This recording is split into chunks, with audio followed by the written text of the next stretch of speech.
have like a chain, super dangerous. Because if you like bend down and it touches the burner, then your whole chain is like instantly hot.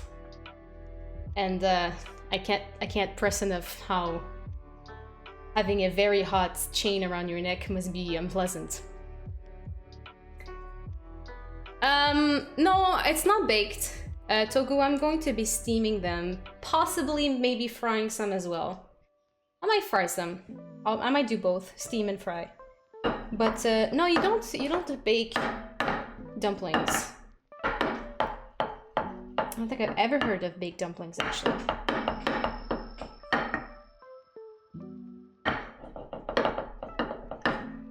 Also, they have these tiny little rollers. I have a big one. And I really don't like... I bought this, I think this is either a French or Italian style, I can't remember. I really do not like the ones that are just the typical rolling pin, you know, it's just a cylinder with handles at the end. I find that the handles get really wobbly. So this is the style that I really like. But they do make tiny little ones for making dumplings, because this is a little bit excessive, if we're being honest. Beaming butts. Me too. That's also how I like to cook the dumplings, and then you make a lovely stir fry. But that's the whole point, right? Is that you make them, you freeze them, and then you do whatever. Hello, Vortex. That one's not bad. It's almost a circle. Almost. I'll make 3 more and then we'll call it a day, because my fingers are forming calluses. That style is great for massages? Like just like on the back?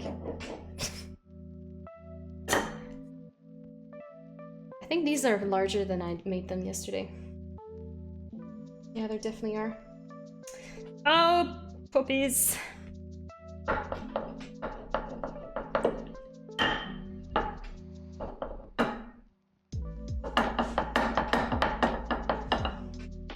So, you can definitely buy some frozen. The only ones that I saw at the store was wonton wrappers, and those were square.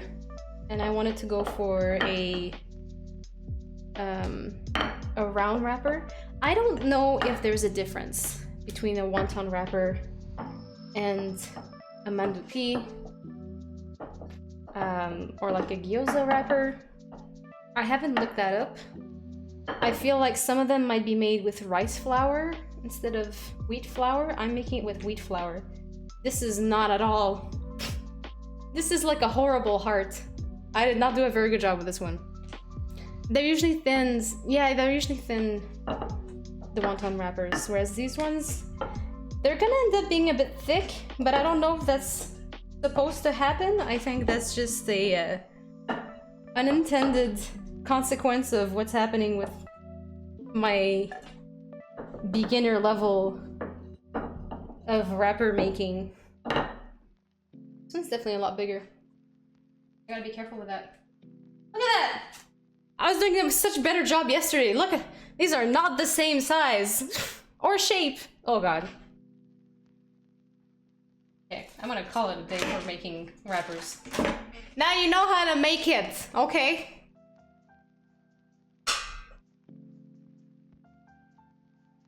Wontons are tiny, but they weigh a lot. Because it says tons. Okay. They're full of love. Now I want to make these ones full of love too, so hold on. Now we have our whole filling. But we're gonna season it a little bit. I just remember what to put in here. But I need to put salt, pepper, sesame seed oil. Okay. So about a teaspoon of salt.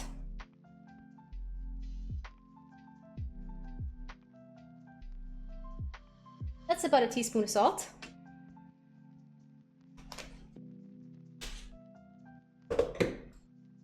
Some pepper.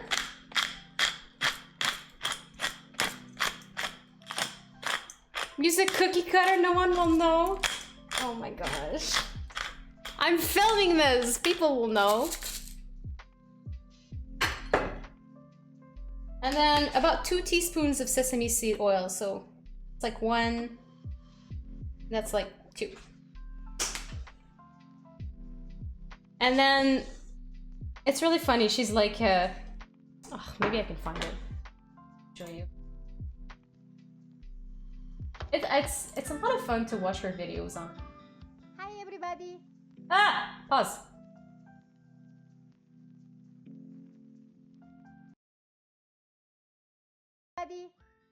But at some point she talks about doing this part, the filling part.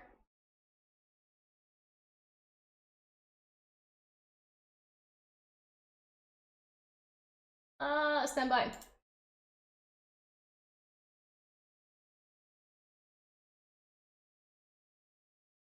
Okay, I think I got it.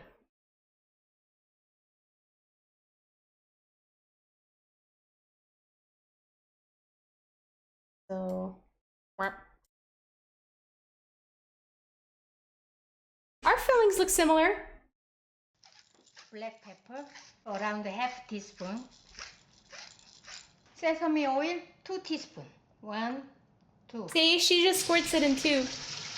The mix, and you use this using kind of wooden spoon, not easy to mix nicely. Use your hand, and I'm going to use my hand. That's it. You gotta mix with your hands. I think my filling looks a lot like hers. Wow, I think nice I'm gonna be all good. smells. I love these mung bean sprouts, and very crispy. Yeah, so I'm just giving a bit of a shout out to Mengshi because she makes amazing food. So my filling should look like that very soon. Okay, we'll see. We'll see. We'll see. I think it will. All right. Ah! A kitchen is suspiciously clean? She films this stuff for a living. I think they you know, they're professional, unlike me. Oh, that smells good. It smells like sesame seed oil. And I think sesame seed oil is one of the best oils out there. Like I said, it's more of a flavoring oil, not really cooking oil. Use the fingers to mix the food. No more audio disruption, that's amazing. Oh my god, that smells so good. Oh my god, that smells so good. Oh, I love it. Look at that. My filling looks a lot like hers. Wait, gotta pat the top. Amazing. Look at it. Look at it. Hold on.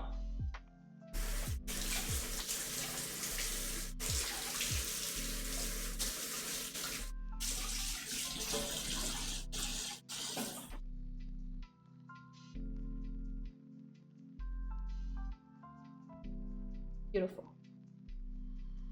So, here comes the very long process. Don't forget Another the milk. process. That would be great to have people with me.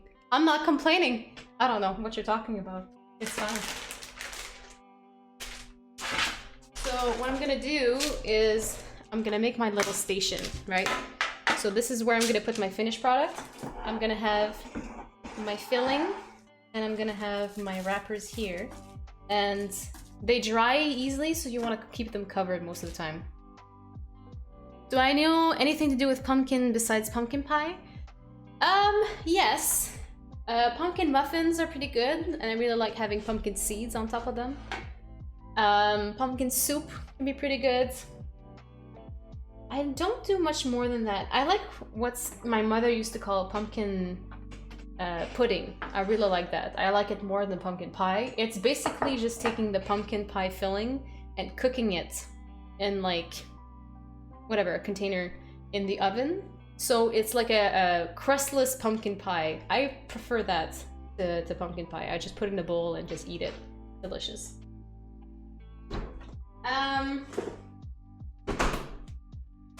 You know what? That's pretty much all I've done with pumpkins. Do you have some suggestions?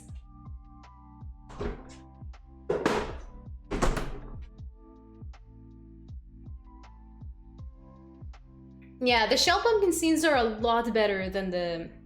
No, sorry. I I've started not liking the shelled pumpkin seeds as much as I like the unshelled ones. I think it's because I've discovered unshelled pumpkin seeds, and now I don't want to go back.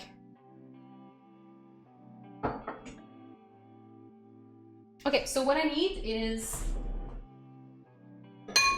a little bowl I'm gonna fill with water.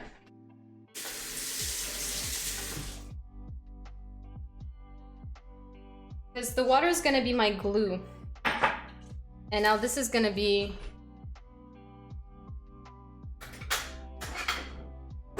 This is gonna be a process. Oh, you can absolutely eat the shells for sure, user. I just found some unshelled pumpkins at some point, pumpkin seeds, and now I don't want to go back. So you put water all around the edge, right? And then I'm not quite sure how much I'm noticing that my wrappers are all kind of different sizes. So I'm gonna have to play it by ear about how much filling I'm gonna put in here. I have a tendency to not put enough because it's kind of, this is difficult, okay? This is a difficult process. So you take one end and you want to go from the middle first and you want to close it up. Oh my god. Oh my god! Okay, come on, come on, come on, come on! There we go, there we go, there we go, there we go, there we go, there we go, there we go, there we go, there we go, there we go. It's not sticking, it's not sticking. Why aren't you sticking? Get in there. Get in there. Get in there, you lovely dumpling. I didn't want to say lovely dumpling, I wanted to say something else, but I didn't. Because it's a lovely dumpling. Part of the problem I'm having right now is that when you get some of the filling juice on the skin, oh my god, I'm sorry. Instead of just like water to dumpling wrapper, it gets oily instead of sticky, and then it's harder. Close it. Okay, so I just kind of closed it, right? But that's not pretty. We want to make it pretty. So you make 1 ply, 2 ply, and then a 3rd ply. And squeeze it. And it's still ugly, but we'll take it. That's my first one. This is my first one. It's not the best. I will try harder. Oh my gosh. I got filling all over the outside. Okay, well, that's my first one. Hurrah! Let's make a bigger one. No, let's just go again with a smaller one. Okay. Shell means without the shell. Unshelled means with the shell. Oh, okay. Well, I like the shelled ones. No, I see what you mean, yeah. Okay, so take 2. Take 2. Avoid the sides. Don't touch the sides. I touch the sides. I forgot to put water. This is going great. I forgot to water the sides. Okay. Alright. Okay. Okay. It's gonna be okay. It's gonna be okay. I'm gonna put less filling until I get better at this. Alright. Here we go. Fold it in half like a taco. Then squeeze the taco shut. Squeeze the taco shut. Okay. It didn't explode? How did you make it explode, Techie? Then pinch. Pinch. This is going great. Pinch. Okay, not bad at all. And I try and make it uniform and nice. Then, so to make the ply, go like this. Then, I'm trying to look at the camera as I'm doing this, but essentially you like kind of squeeze it, make a ply.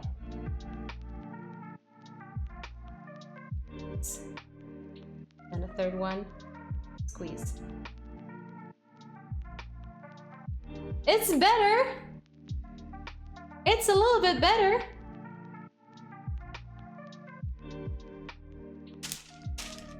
Number 2. Okay, this one's gonna be bigger. Because I accidentally made a big one. Overfill and breach the bottom. Oh no! It's really hard, I find, to figure out. Well, I mean, I don't have uniform sizes, right? Because these are handmade. So I have to guess at the amount of filling I'm supposed to put in here. And I have a history of not putting enough filling. I did not put water on the outside. Chat, you're distracting me. How could you? So I'm trying to add more filling.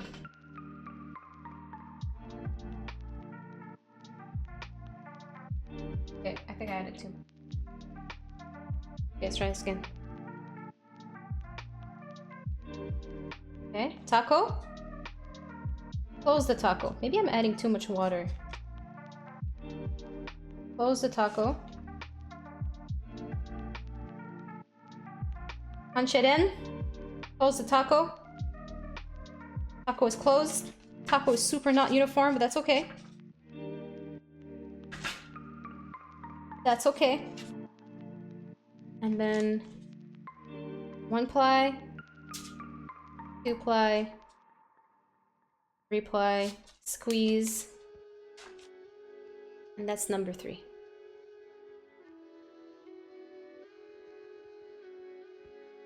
They're not beautiful, but they'll be good. They'll be delicious, maybe. That's a couple down and many more to go. Water. Water. Water all around to make glue. Then filling.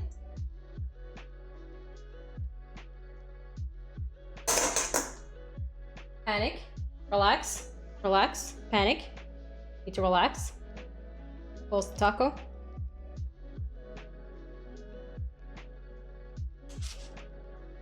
Okay. I'm getting the hang of it.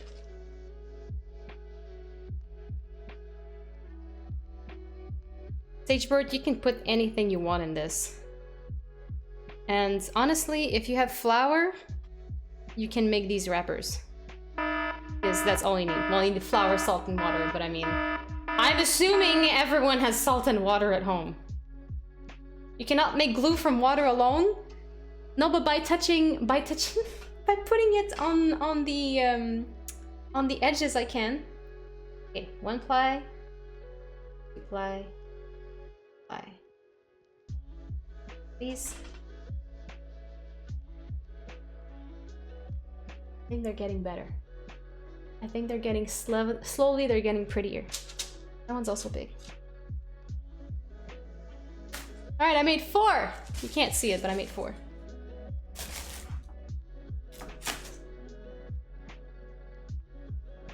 Thank you, Fuse. I'm trying my best. I hope it'll taste good. I don't know. Maybe I'll go through half of these and then I'll start cooking them. They look like they have too much filling. I've put too little filling before, and honestly, I think they're okay with the filling. But I'm sorry, I'll try to have a few less to see if it turns out better or worse.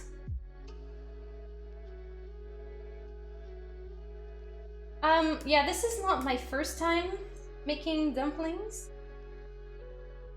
I followed her recipe before, but what are they called? I think they're called one mandu. I think it's one mandu. One means king, I think, in Korean. Do not quote me. And those are very big. Like mine here are maybe... They might have a diameter of 2.5 inches to 3. Probably around 3 inches. A king mandu is like 5 to 6 inches in diameter. So I've made those before.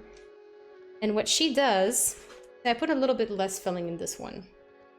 And I do feel like there's a bit more space in it. And what she would do is plies like the whole way almost.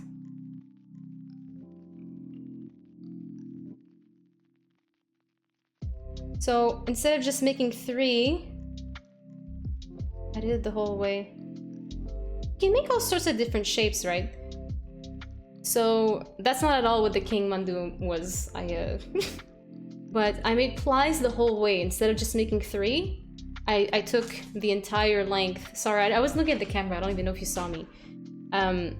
So instead of just squeezing it and making 3 plies in the middle here to be able to make like a half moon shape, I just made plies the entire way. And now I made like a little bun shape. So it's all about like how we close it in terms of changing the shape. Now it's a little pack. It's a little.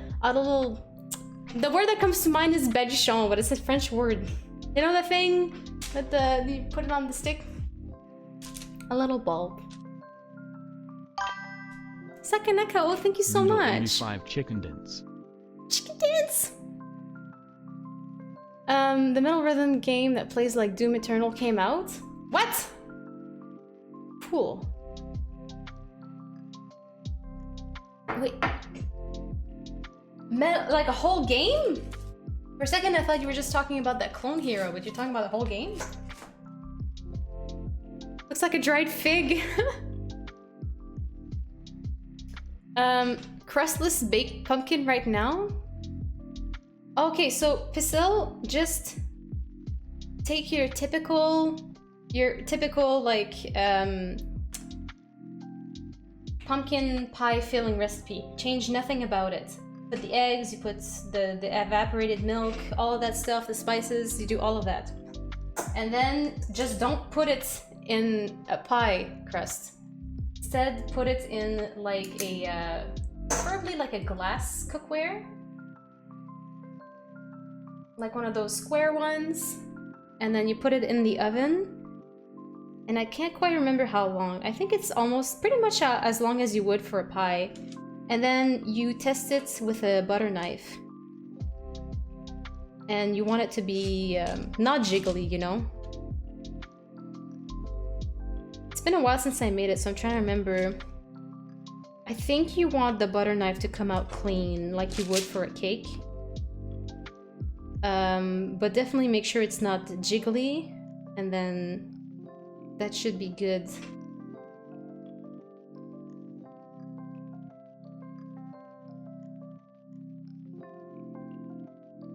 Metal Hellslinger. Metal as Floop.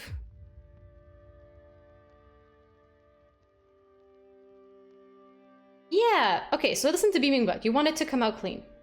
Beaming Butt has made it more recently than I have. But use the same temperature as you would for baking a pumpkin pie. And the same filling, everything.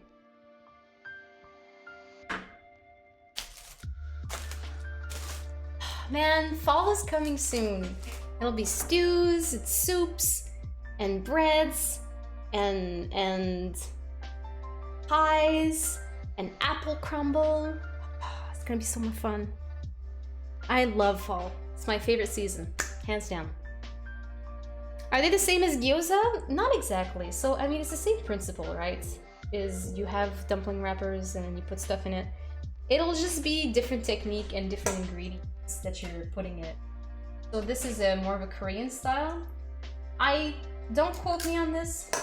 I think gyozas wouldn't necessarily have sesame seed oil, whereas Koreans tend to add sesame seed oil in everything, which I am not mad at. I am very happy about. It's amazing.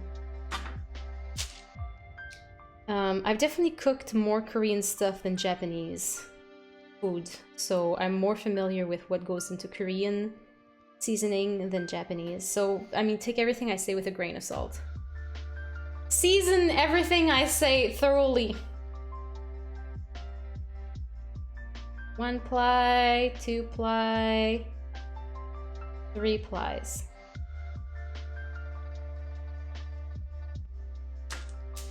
I think I'm gonna make more of these little pocket ones.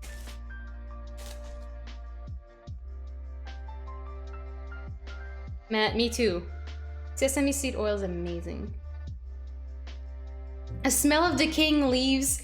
When you put it that way, the smell of decaying leaves. But I know exactly what you mean, and yes, it smells really good.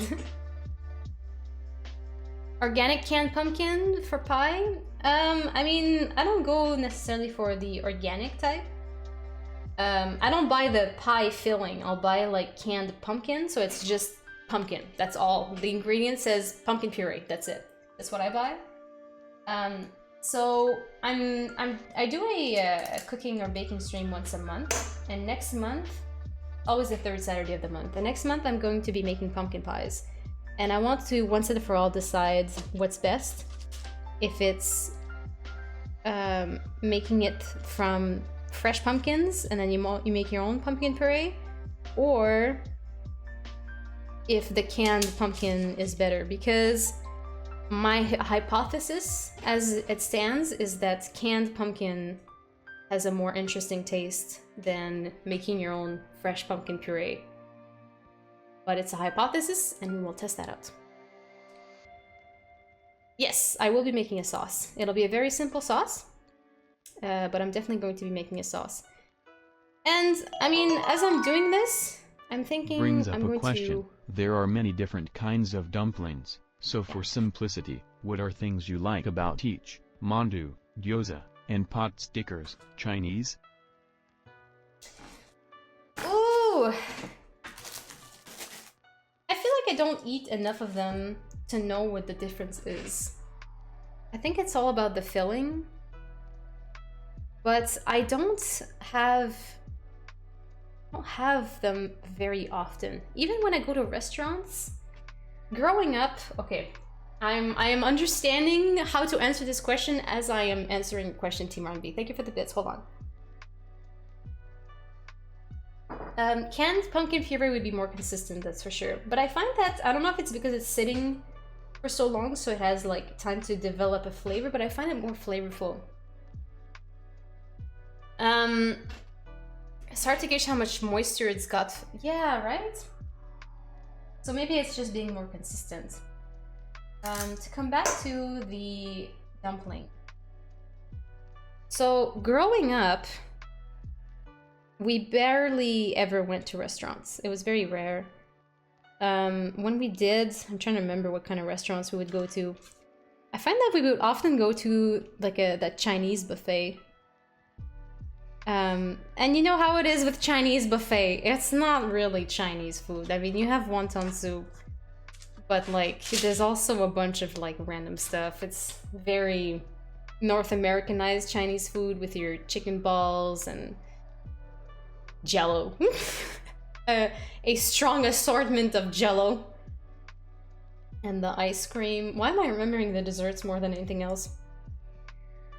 But when we did go to a restaurant, we never had... It was always only for main meals. We never had entrees or appetizers, and we never had desserts. So when I started later on in my life going out with friends to restaurants and they were getting appetizers and desserts, I was like, what are you doing? That's too much. We can't afford this. And they're like, I can, and I am buying appetizers and dessert because I want to. And I'm like, there's just that childhood thing of like, we don't have the money for this. And I'm just trying to tell people, stop. Appetizers are illegal. So I still have that, I still hold on to that. It's really hard when you grow up frugal to not be frugal as an adult. I have my husband like forcing me sometimes to buy things. And I'm like, we can't afford this. And he's like, yes, we can. You need to relax. And we're gonna eat this and you're gonna be happy. Okay.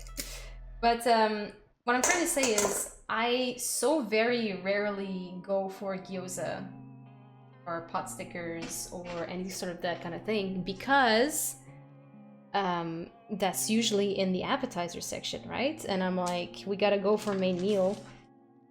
So I don't have a lot of experience with dumplings. The experience I have is from making them myself or from buying frozen dumplings from bags in like at the grocery store, which I find is not a fair assessment of what that represents for that culture, right? So like I usually buy Chinese pot stickers, I guess, at the store from the frozen section, but I don't want to judge them based on that quality. So it's really hard for me to answer this question. I really love wonton soup. I don't know if that helps. It's also, I mean, it's not that difficult what I'm doing right now, right? It's taking a while. I've made 1, 2, 3, 4, 5, 6, 7, 8, 9, 10. I've made 10 so far, and I have so many more to go. Look at how much filling is left. What's nice about this though is I'm probably gonna have too much filling, but you just throw it, you just stir fry it, throw it over rice, and it's delicious. So having too much filling is really not a problem. What am I trying to say? Yeah, it is time consuming though. It's like if I were to make raviolis from scratch, right? And I were to basically do the same thing, except I think with raviolis you would roll out a sheet and then put your filling everywhere and then slap another sheet on top and then carefully cut out your squares. But it's the same long kind of process. So it's not something I do very often. And in the end, what I want to say is can't answer your question, Team R&B. That's where I'm getting. I don't know. I like them all, and I don't know what to tell you. And also, I don't know if I like them all, because I haven't really had a lot of experience. Okay. I just asked what you liked about each, not which was better, or what differs. You are making the question more complicated than you need. What I'm trying to say is I don't even know if I can answer. Like I can't tell you what's different about each, so I can't. I don't know. I don't know.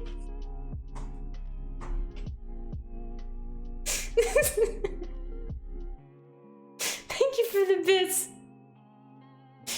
My own cereal from scratch. Anonymous cheer. Look at his little face. Ah! I love his little Kirby's face after eating the second watermelon. Thank you so much, Anonymous cheer. Is it because I'm crying? Stop crying, here's Kirby. That's pastries, 100%. Questions are complicated, but purring is simple. Oh my gosh. Pastries, thank you. A bowl of Prutos? Oh my gosh. He could not sell that in France. Fartos. Pastries, thank you so much for the bits. And Anonymous Cheer and Team R&B, everyone, thank you. I can't, if I think about, just to close off that Team R&B question, I don't know what's special and specific about all of them.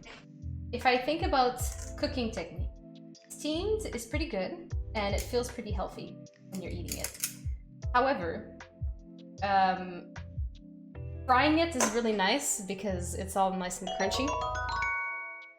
It's a good thing they don't survey Sarah for Family Feud. Survey? Oh my god. Oh my god. Man, we need like a one-word answer. I don't know. To answer your question, we need to actually give some context. If I was ever to be interviewed, it's like they don't even need the follow-up questions because I give myself follow-up questions. Thank you so much, Pasil, for the bits. What was I saying? Right. What I kind of really like the pot sticker method, which is you stick them in the pan, and then you add some waters and some waters. Oh my god, the French is coming out. I'm too panicky. The French is coming out. The waters. You throw in the waters in the pan, and when it's all done, and you add a really good thyme. No, so you throw this pot I think the technique for the pot sticker, oh my god. You throw some oil, you put them in, you put some water, and then you close off so that the bottom is crunchy, but the rest is steamed. I like that technique. It frustrates your wife a lot.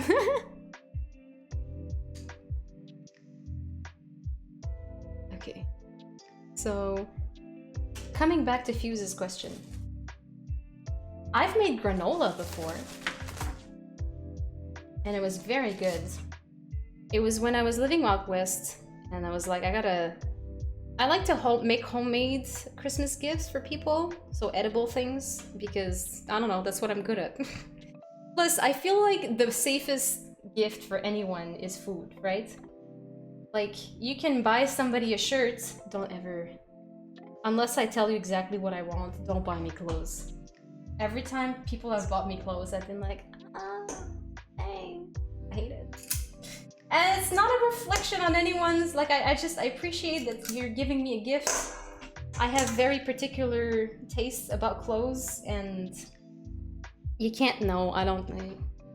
Anyway, point is, you can give people food, you can give people, if they like alcohol, you can give them a bottle of alcohol. I feel like that's a safe gift for most people. So anyway, because I was living so far away and everything would have to be shipped by mail, I had to try and figure out food that would ship well. So I made biscotti, I made praline nuts, I made one of those, I made one of those things, you know, where you have like everything in it, you just throw it in the pot with some water with instructions and people just, you just like make your own little stew or soup. I made one of those. And I made some granola. And granola was very nice. Don't buy pro clothes because they need to accessorize with your night vision goggles. I'm getting night vision goggles? Pastries, are you giving me night vision goggles? I don't know where this is coming from, but I'm excited now. Honestly, I think I would prefer heat vision though. Are night vision heat vision technically? No. Wait, what is night vision goggle? What is that process?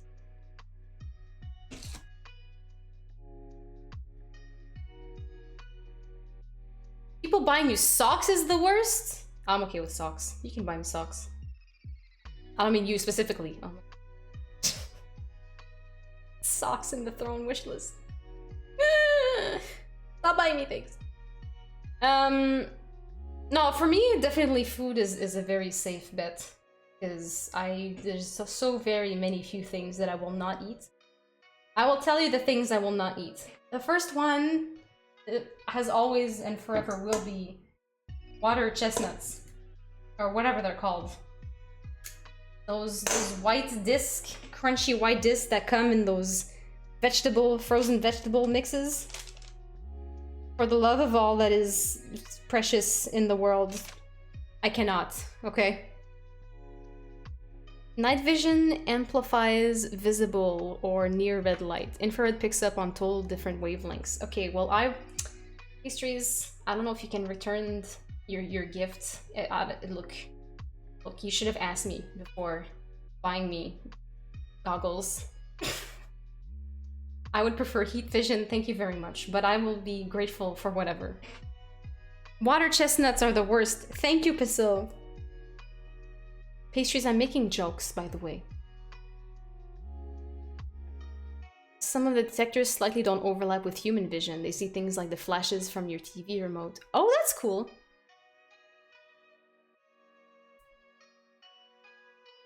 Okay, this one, for some reason, has a very light... This side is thicker than the other side, and I'm worried about this side bursting. It'll be okay. It'll be just fine. Where am I at? I'm getting there. Look at how many I've made. I am slowly getting there. What's another thing I don't like? They're few and far between. I feel like I ate something recently and I was like, you know what? I'm never gonna like this. And I accept that. And I don't remember what it was. When I remember, I'll tell you. You're doing amazing! Thank you. Amazing!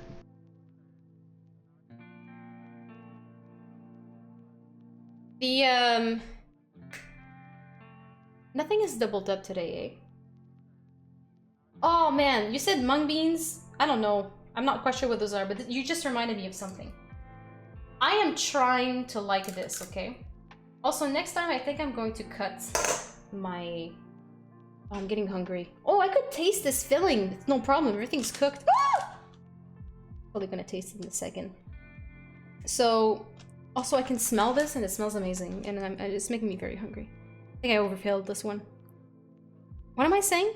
Yes, something that I don't like. And I would like to like. But I just don't. And I feel like maybe if I eat it and I force myself to eat it until I like it, then I will like it. It sounds very forceful, but that's why I like peppers now, because I force myself to eat them until I like them, and now I like them. It's a thing. It's just everyone loves peppers and they put peppers in everything, and I was like, I'm tired of not liking peppers. So I just ate them until I liked them. Try it out. Red bean. Those red bean dessert things that you often find in like Chinese, Japanese, Korean food. When they have them in buns. God, I don't like that. I don't know, they call it a dessert, I think, and I am expecting something more delicious, and I'm always disappointed, and I don't like it, and I wanna like it. It's an acquired taste, right? Okay, speaking of taste.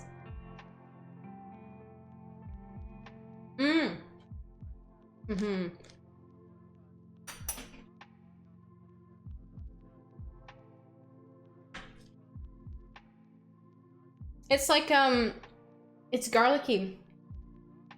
It's a subtle taste. It's not like a strong taste. Oh no, I like this. Oh, that's very nice. I want to keep eating it. Chat would be like, double dipping with your spoon, Proto? Ugh. Oh, Proto plays. But in the end, it's just me and my husband eating these. Doesn't matter. What if you have... Proto, what if you have guests at some point and you're like, oh, I have frozen dumplings, and you pull them out? That's a good point, chat. Very good point. I shouldn't. Whap. I feel like because I put it down here, I'm an amateur. I should start doing it more in my hand. Pastries, I feel like that's a joke and I don't get it. Frijoles.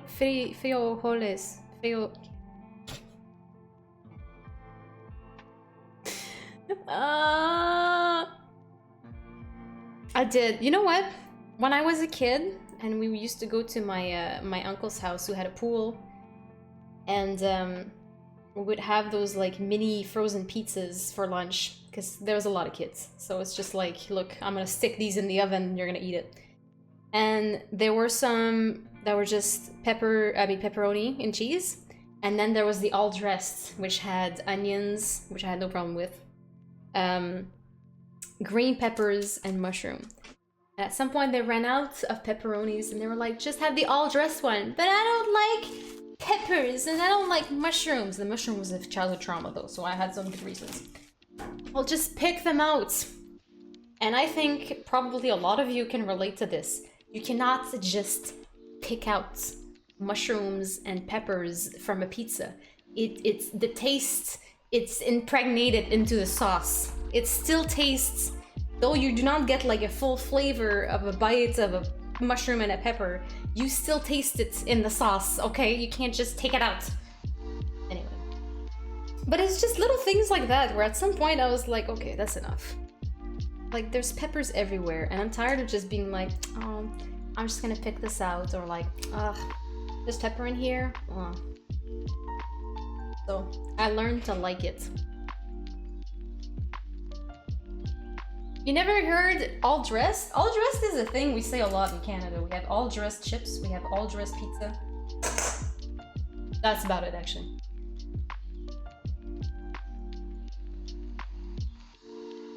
Oh, does your dad not like garlic, Derby Matt? Sad. So good.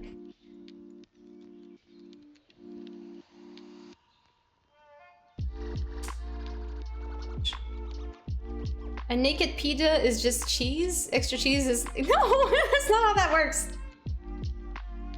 All dress is just like... There's a lot of stuff on here. All dressed chips, basically, I think, is salt and vinegar, barbecue, and maybe also some third thing. But the salt and vinegar and barbecue definitely, like, that mix of flavors is what's more prominent. But that's why it's called all dress. It's just like all sorts of stuff.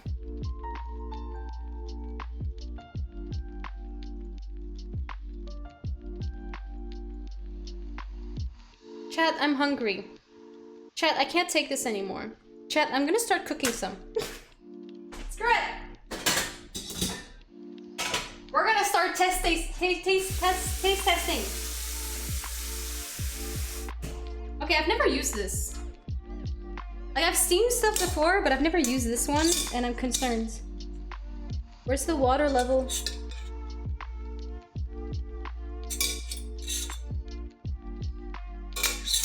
I want it to steam, not boil into my... Okay, I think I'm good.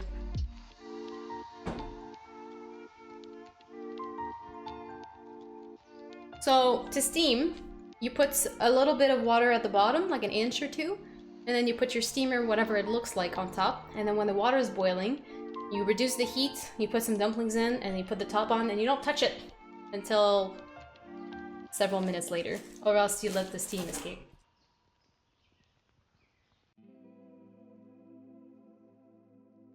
You're gonna lay down for a bit? Oh my gosh, I can't speak anymore. That's why I need food. Have a lovely lay down, Beaming Bud. Nobody says that, Proto. Enjoy the lay down. Enjoy the nap. Mange ta main, garde l'autre pour demain. I haven't heard that in so long, Tavius. This is a French-Canadian, I think, saying. When you say you're hungry, and then your parents or your uncles are just gonna go with they add a little like jingle to it. Mange ta main, garde l'autre pour demain. Basically they're telling you, eat your hand, keep the other hand for tomorrow. And that is their answer to, I'm hungry and I would like something to eat. Thanks. Very much.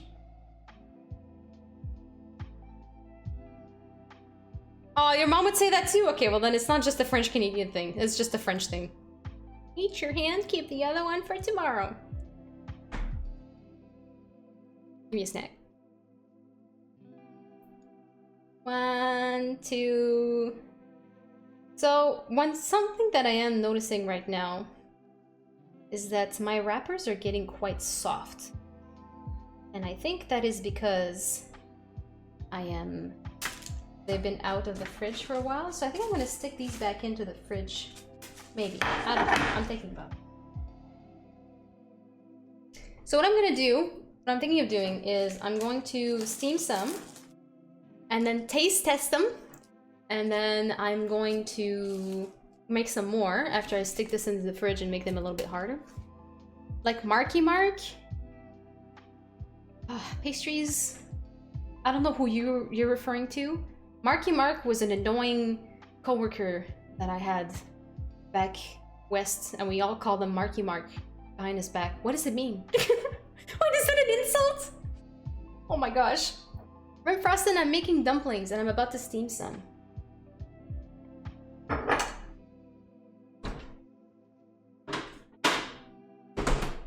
Ah, shoot!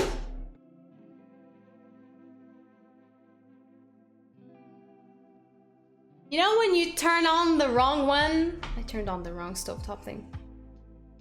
Marky Mark and the Funky Bunch? Mark Wahlberg rapping? What?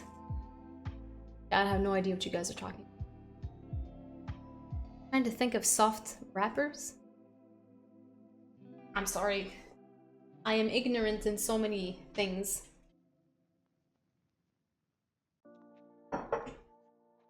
Mark Wahlberg?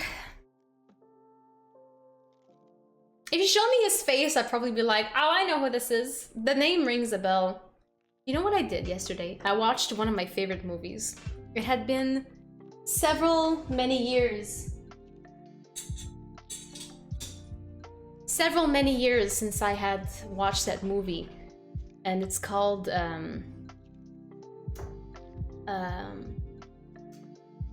wow. One of my favorite movie. I watched it yesterday. It's called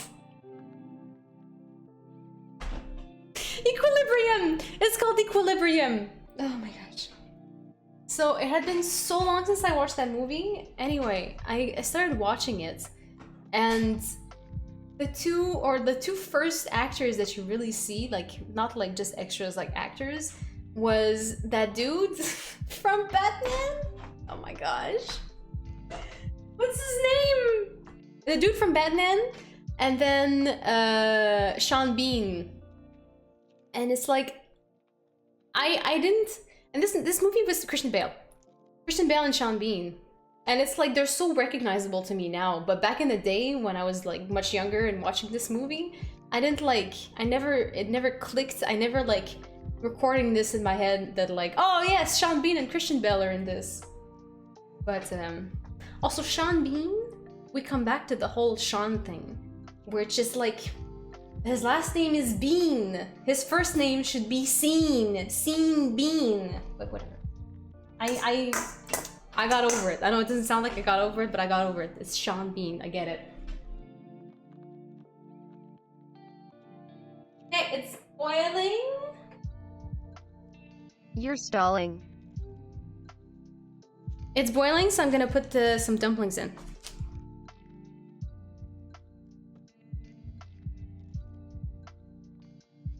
I think I can fit 5.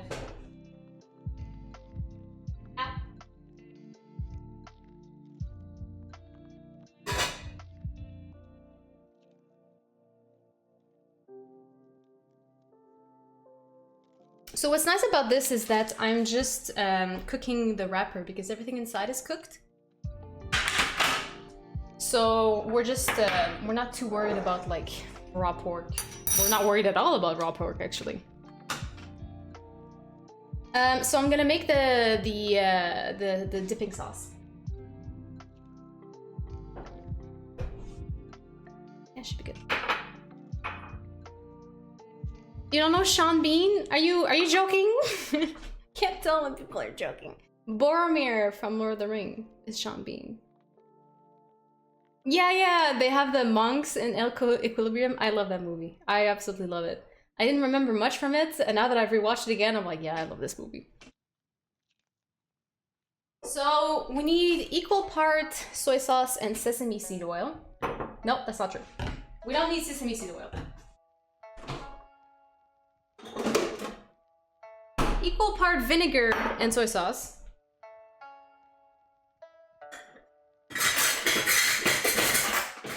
So in order to do that, I'm going to actually measure it so I have the correct ratio. So I'm gonna put like 2 tablespoons of each. So that's 1 tablespoon. By the way, I thought I had lost my soy sauce forever, okay? There's so many different kinds of soy sauces out there, and I hate most of them. But I really like this one. It's Canadian. It's the President's Choice soy sauce. It's like, oh, it's not even an Asian brand or anything like that. I know. But it's not overly salty like most of them. And I know you can get reduced sodium, reduced salt soy sauces. It's not enough for me. This is much better. And it's because I find it tasty as well. And like I can actually just have it as a dipping sauce. Okay, so we have a ratio of 1:1 for our soy sauce to vinegar. Reduce sodium? Wait, what? Boromir smells like what? I choose to believe that a Boromir comes from the Greek bromos, which means stinky. Shh. Okay, so one last thing is we're gonna add some sesame seeds, toasted sesame seeds. It makes a difference. I often have the black ones. It doesn't really matter, but I just do. And then we're taking out the gochugaru, which we haven't used in anything else, but we're gonna use in this. It's apparently spicy, but honestly, I feel like sometimes I don't feel the spice. Yeah, it's just me. Maybe I'm getting used to spicy stuff. And then mix it, and then realize that we're mixing one ingredient.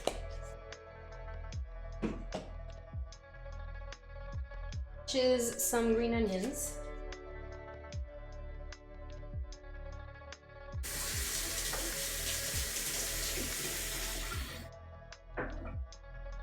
I don't need that many, honestly. Hold on.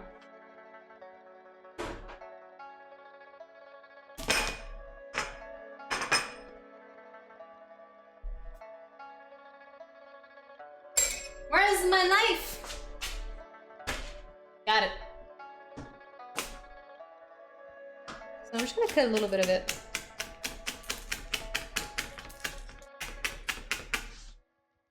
Just throw that in there. And that's basically the sauce. It's real simple. Don't need anything too complicated. You don't want to overshadow the taste of the dumpling. We just want to complement it.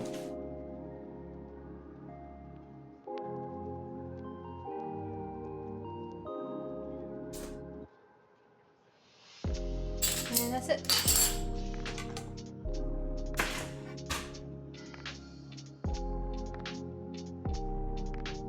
We're about halfway through our steaming of our dumplings. It's very exciting because I'm hungry.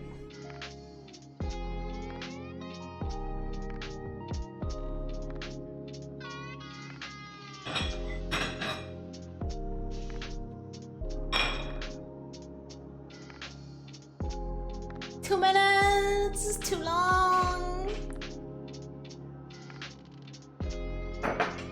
I'm gonna have a lot of filling left. I'm looking at this. It feels like I haven't even like made a dent into this. Again, not a problem. Not at all a problem. Throw on some rice. I should make some rice. Let's make some rice. After this, I'm gonna make some rice and I'll show you how to make rice. I know what you're thinking. It's just rice powder. I know. I mean, show you. Okay. Okay. Here's the thing. Here's the thing. Is that... Hold on. I was gonna be thinking about this for... Okay. Here's the thing. I have only a minute to explain this to you. I've been making sticky rice for a while, and I've been using a rice cooker because everyone that I asked that has been eating sticky rice since their childhood, I asked them, how do you make it? And they say rice cooker. So the only problem is that I've been following the ratio of the instructions, the instruction manual, and the sticky rice has been a little bit mushy. And I recently, well actually, her husband recently got a cookbook called Korean American. It's very like Americanized Korean food, but it's also quite interesting, and I've tried a couple of recipes and they were pretty good. But he talks about how he makes his rice and how his mom makes the rice, and they have a different ratio, and I've been following that ratio and my rice has been so much better.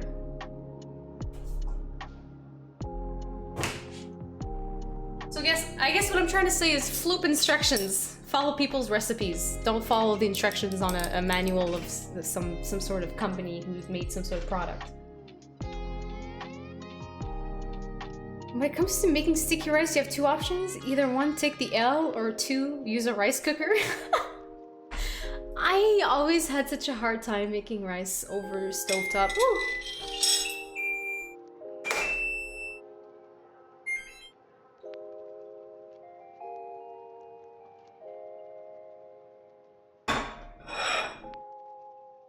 Ready? The ratio is 1:1. That's it. That's it. Ah. Oh god, that's very watery. Yeah, this is my first time using the steamer. I'll let that evaporate a little bit. That's very watery! I think I flipped up. But I think what's also important is that you need to let the... Well, first of all, you need to wash the rice very well before you even cook it. But you want to let it sit for at least 10 minutes in the water before you even start to turn on the heat. And I think that's also something that makes a huge difference. So here are the cooked dumplings. Oh my god, so the steamer has these little holes at the bottom, right? And then it's hard to see, but they made, yeah, you can see it. This is not my first choice for a steamer, but it's the only thing I could find. I have to arrange this so it looks pretty, hold on.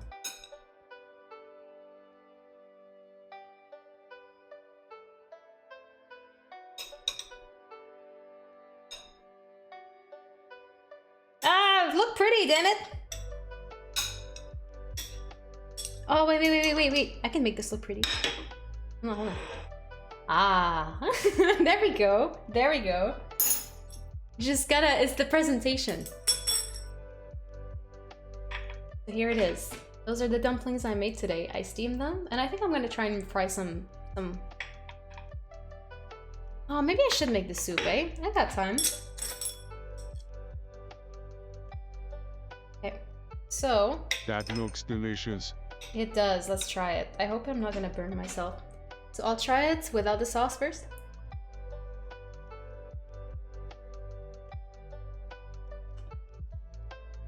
Mmm. Very good.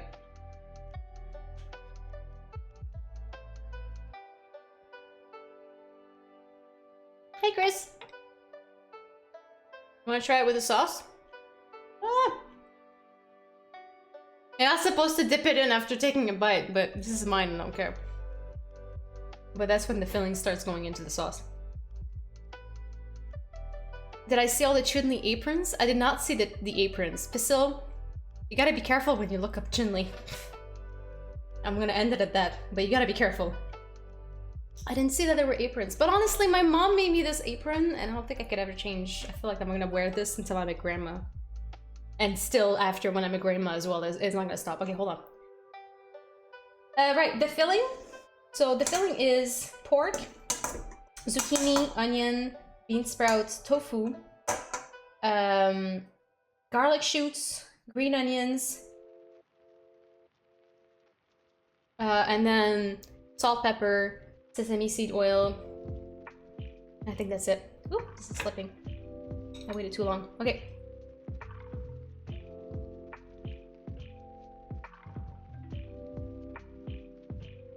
Mmm.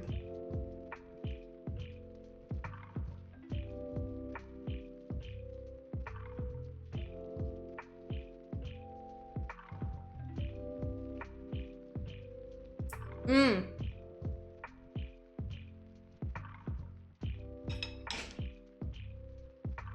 Garlic shoots are very nice. It's not something that we usually do. We just went to an Asian market, we saw it and we bought. But, sorry, it's like having green onions, except they taste like garlic. And they're harder.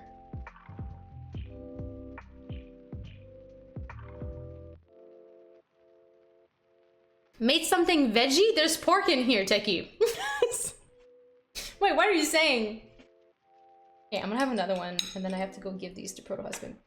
What I like about this sauce, and why this is the kind of sauce that I prefer over, like, creamy sauces.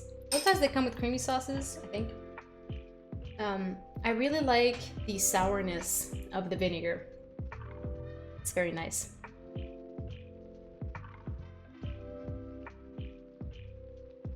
Mmm. Mmm.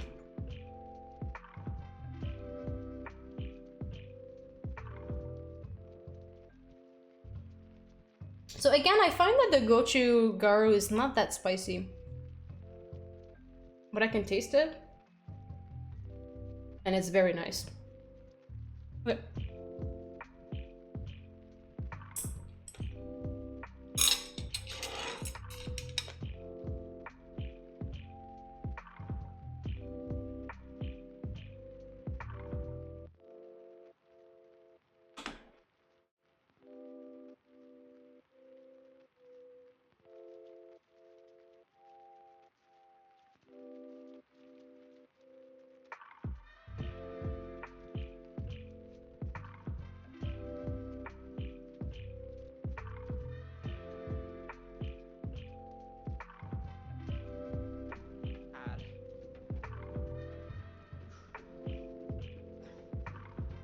Is that it?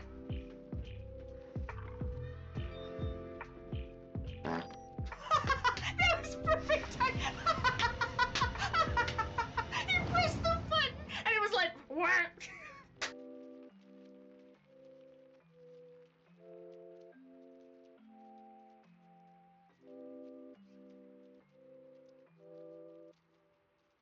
Variety Retro. So yeah, go ahead and check her out. If oh, who might that be? Sora XXO, thank you for the follow. Yeah, so if Uber or Cyber are here, if you can give a link for Proto, it's you know, twitch.tv/.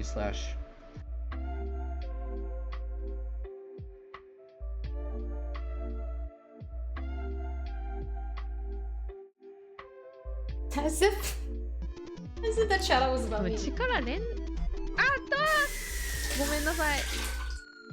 いらないレトロゲー配信。Oh man, I went and gave the rest of my dumplings to my husband, and I have so many regrets. I wanted the rest of that. That's fine, we're not done. Because I'm gonna make more. I'm gonna make more, and then I'm gonna fry them. Oh yeah, we said I was gonna make soup. Okay, hold on. I'm gonna make soup.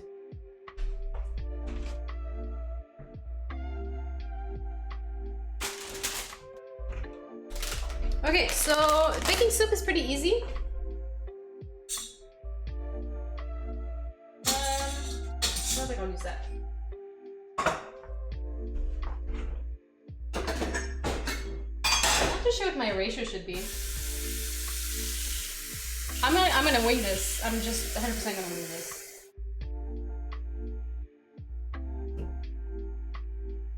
So I'm just gonna make some stock. I've got like about a liter of water in here. This is kelp. So often the stocks around that area of the world have seaweed in it. So I'm just gonna put some in. It's just seaweed. It's dried. I'm gonna put, I don't know, 4? Put 4. And normally you put anchovies in here, but I don't have any. So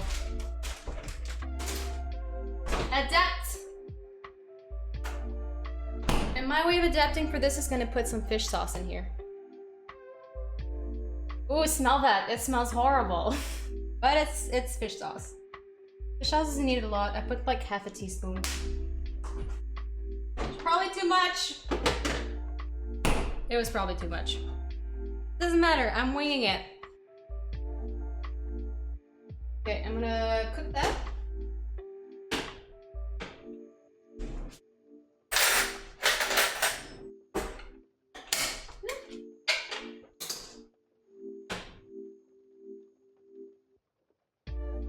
I'm gonna bring it to a boil. I should add some salt.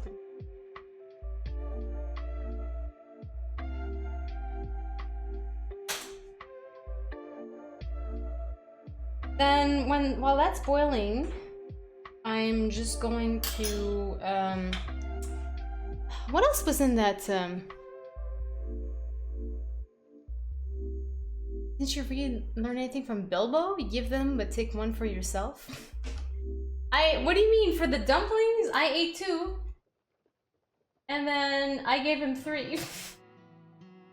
Nice. Soup. Add 4 or 5 dumplings along with a clove of minced garlic, sliced green. Yeah, and then you add... Okay, I was wondering if she added some onions in there. I was gonna do that, but floop it. Floop it all! Okay, and we're back.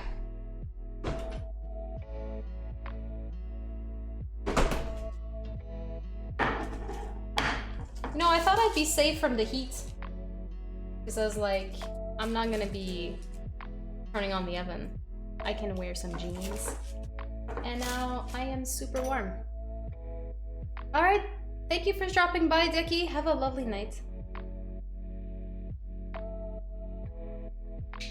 By the way, I feel like today's the Big 20, right? Does anyone know when the competition ends? There's a couple of people that I'm wondering how they're doing. Wondering how Tecolote, GSR, and how Argus are doing. Hope, you know, they were practicing a lot and I hope they're doing great.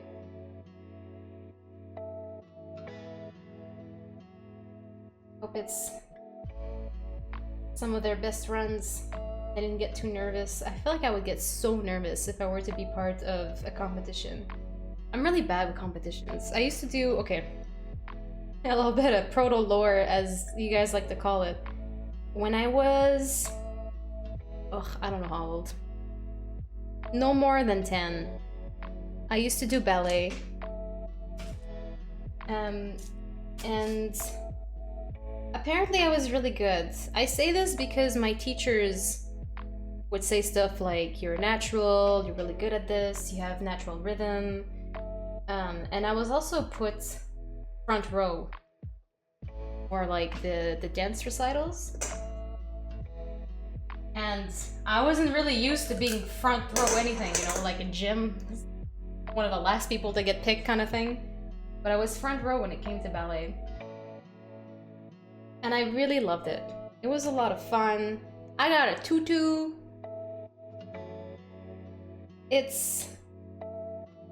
I did it for, I want to say 1 year.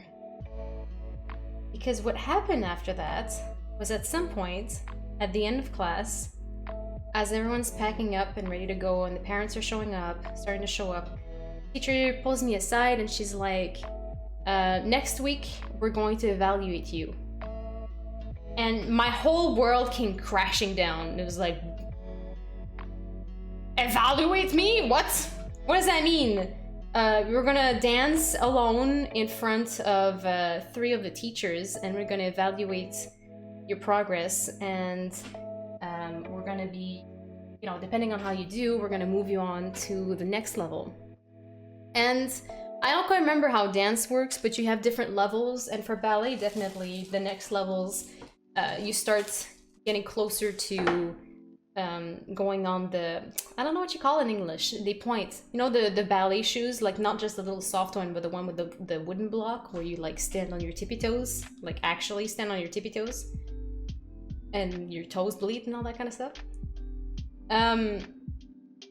They wanted to start moving me to the next level, but I heard evaluate, I heard you'll be dancing alone in front of 3 teachers, and depending on your performance, we'll decide if we're moving you on to the next level or not. And I started panicking, as you can imagine. And my mom showed up soon after, and I ran up to her and I said, I don't want to do ballet anymore. And she was taken aback and she was like, what's wrong? You don't like it anymore? And I was like, I don't want to do ballet anymore. I'm done. And that was it. That was the last time I did ballet. That was the end of that. I panic. I know it comes as a surprise, but man, I panic. And it's kind of too bad because I could have I wouldn't have been a professional ballet dancer or anything like that. But I could have kept doing it for several years and enjoyed it. I know you are. I know Team RMB, I know you are. But it's like, and you're not getting evaluated when you're in competitions, but in a way you are, right? There's a lot of people watching your performance, and this is the performance that counts, not the other times.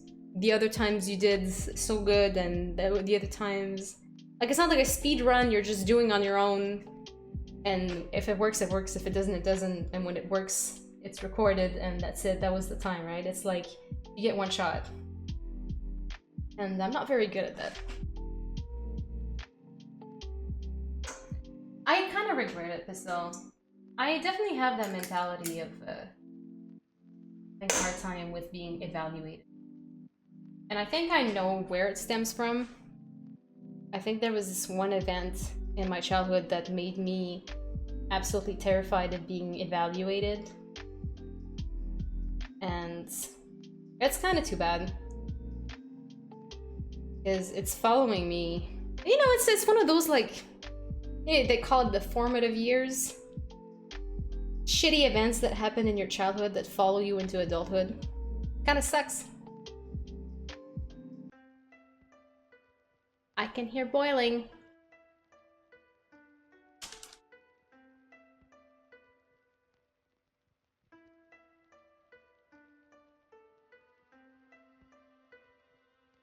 just reducing it a little bit. We'll let that boil for a couple of 10 minutes maybe.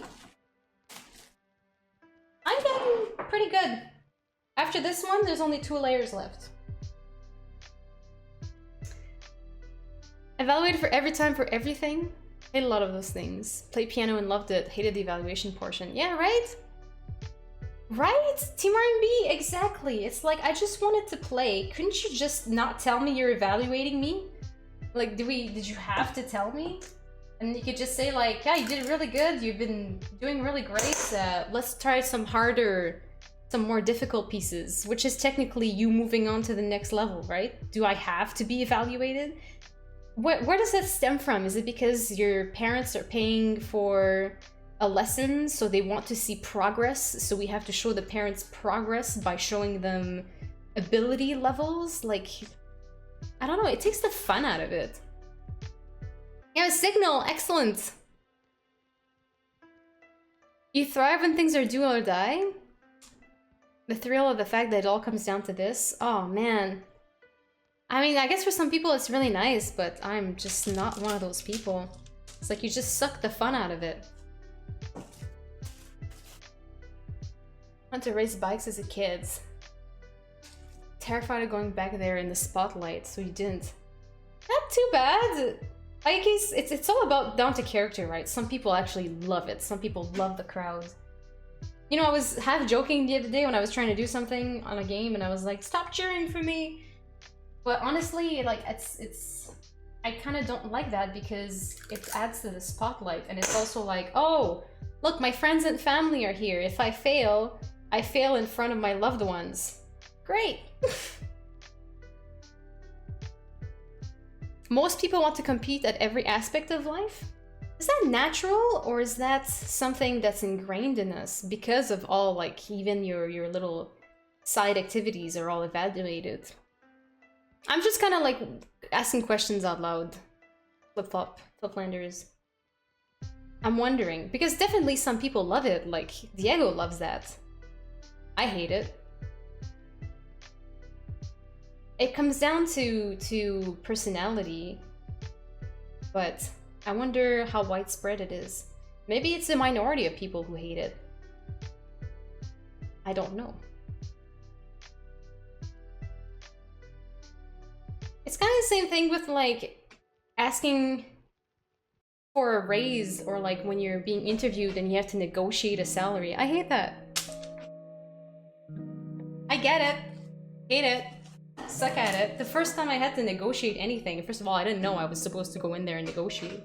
And they were like, we were thinking 1% commission. And I was like, cool, sounds great. I didn't know I was getting commission. And they're like, they both looked at each other and they're like,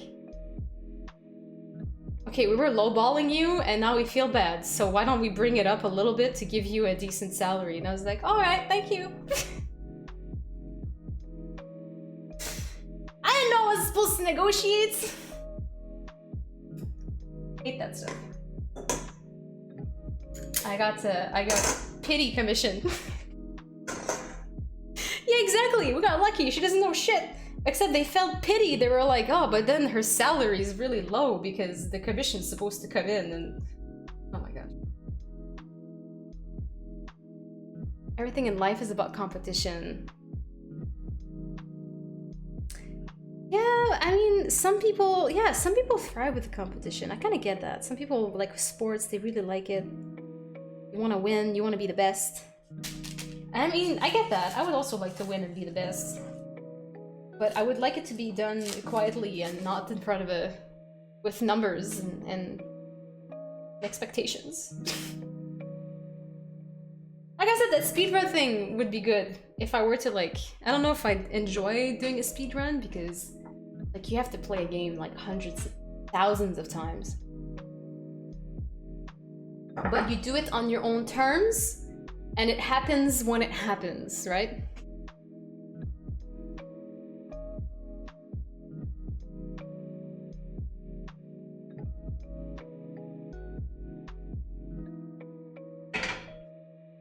Okay. Going. We're almost done. And then I'm gonna make a soup and I'm gonna fry some. And then we'll have a... Oh boy, this one is a disaster. Absolute disaster. It's tiny and I didn't expect it. Then we can have a great point of comparison of 3 ways you can make your dumplings. This is just a tiny little baby dumpling. What happened with this wrapper? Instead of like a tablespoon of filling, I'm putting a teaspoon.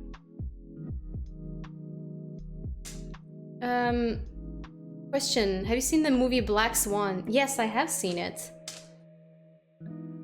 And... yeah, it's a lot of pressure. People in a lot of... because I think she was... it's been a long time. I think she was taking drugs, was she?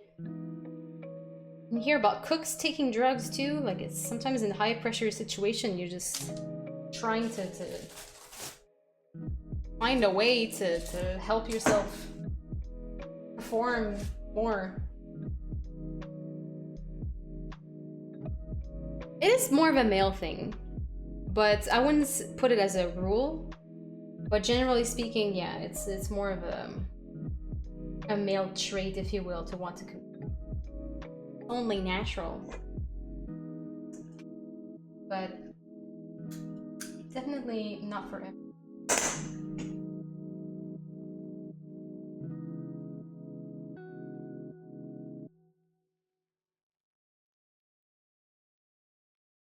I also didn't like when people would like impose competition on me. I remember, I think I was in 7th grade. There was this kid in class, he was kind of new. When I say kind of, I mean like he had moved to our school like the previous year, but it was the first time it was in my class. And I think it was French class, or almost every class. Whenever we got test results back, he would turn to me and be like, "What did you get?" I'd be like, I don't know what the test... I don't remember, but I would say like my score, and then depending on my answer, he'd be like, "Ugh." Or he'd be like, "I got more than you." But like he put it in his head that somehow I was competition now and he needed to beat me at everything, and I was just not into it. I think he was one of those kids that really needed that sort of like affirmation, because at some point I remember he argued with a teacher because he got 98 on a test and he was like, "I think I should have gotten 100." And then he argued with the teacher until the teacher gave him the 100. But yeah, like I didn't ask for this competition. I was fine with just my notes and just my own performance. Having the best grade was always satisfying. I mean, I guess it would be, but no, see, no, we're different, Diego.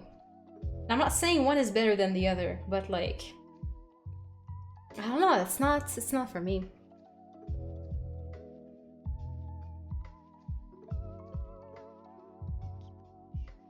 Even being born is a competition. I mean, I guess so.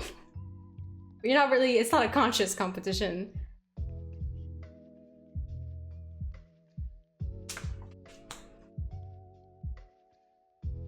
Okay, so we're doing pretty good over there with the broth.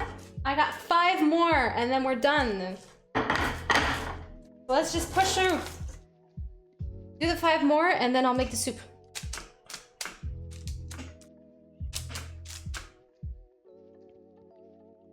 I didn't expect to make all of these. I hope nobody's bored. I was gonna just like make 10 and then move on. But we're almost there. But it's definitely doable. Like, I mean, you can watch a movie, you can get some friends to show up and help you. But if you're on your own, yeah, just watch a movie. Whatever. I did, however, only roll out like, what, 3-4 of these today, and yesterday I rolled out several many more on my own, and that took several hours. So, I mean, like everything, making the dough yourself, I think because it's so much more fresh, it's a lot, it's tastier.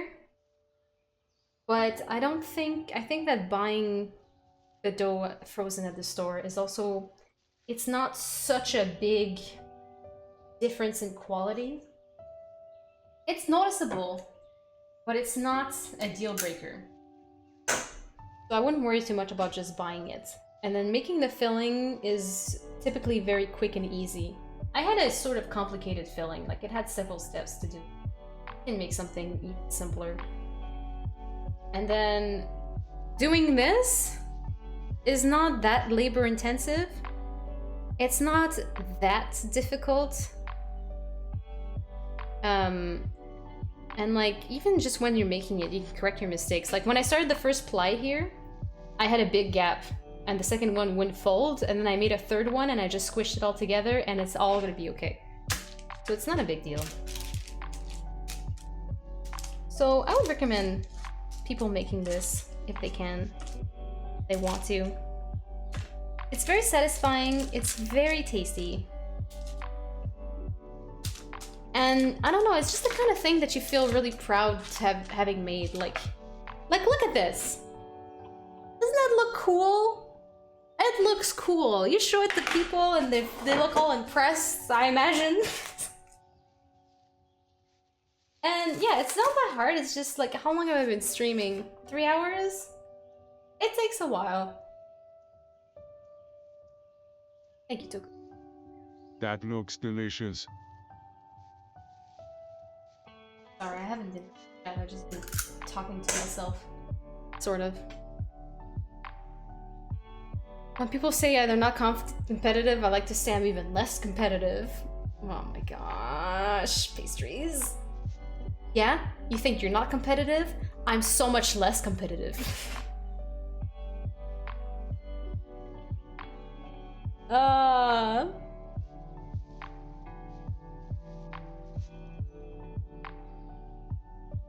People compete all the time. Whether you realize it or not, you compete against other women to get peach, and you competed against other guys to get... Sort of. Assuming a lot about how much action we were both getting on our own there. But no, it's right. I mean, I did compete. Okay. So I met PH in high school, right? Her husband, though. That's the acronym. And I was starstruck or whatever, lightning attacked, whatever the term is, pretty quickly. He was not. And I, although am an awkward kind of person who's pretty shy, I also have this courage inside of me that keeps popping out all the time. I keep throwing myself into situations that make me uncomfortable to like, just do it, just do it. So no matter how timid I was, I expressed my feelings to him, and he was like, I'm sorry, I'm not interested. Long story short, he ended up dating another girl, so in a way, Batman, I lost that competition. Not in a way, I lost that competition for sure in high school, and I was definitely very... Then you start comparing yourself, and you're like, what does she have that I don't have? And then you start seeing things, and you start assuming things, and you start changing your behavior. It was all very bad. Ugh, teenage years. And then, after high school, we didn't talk for a couple of years.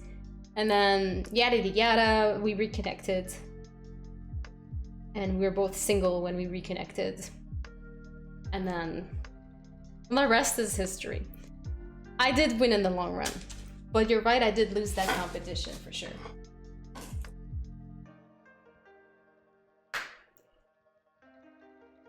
I'm sorry, I guess I missed a lot of stuff. I can't really scroll back up. Yes, tomorrow, late fight day, techie. Have a lunch. Some family that is coming from several cities over. So I will try and come in here, start my stream around 4 o'clock. If I'm not on at 4 o'clock, do not fear, I will be on a little bit later. But I'm not making a habit out of it. The 5 days will earlier. I was trying to, like, my weekend streams are earlier because I'm trying to make it so if I need to see family for supper, then I can make the time and do a shorter stream, right? And then these people were like, no, we're doing lunch. And I'm like, but then my schedule, that's fine, it's fine. So it's not gonna be late like that all the time, but this is the second Sunday in a row that we're doing it late. I'm all done! All done. Did I get rid of her? JPEG, no! Oh my god. No!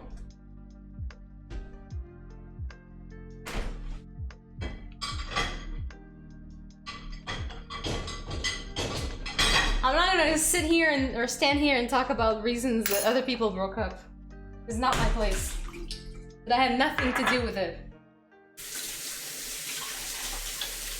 So all the leftover filling, good question. I have a lot. I have a ton. I can probably make 2 suppers out of this. So you just kind of like stir fry it to reanimate the flavor. No, I mean like to heat it up. And then you put it over rice, put it over noodle, whatever. It's just, you have like, I bet I could even like add some pasta sauce in here, like some tomato sauce, and it would be really good too. But I'm probably just gonna, oh, I said I was gonna make rice! Okay, flip the rice. But you could just like put it over rice. Okay. Let's try and make.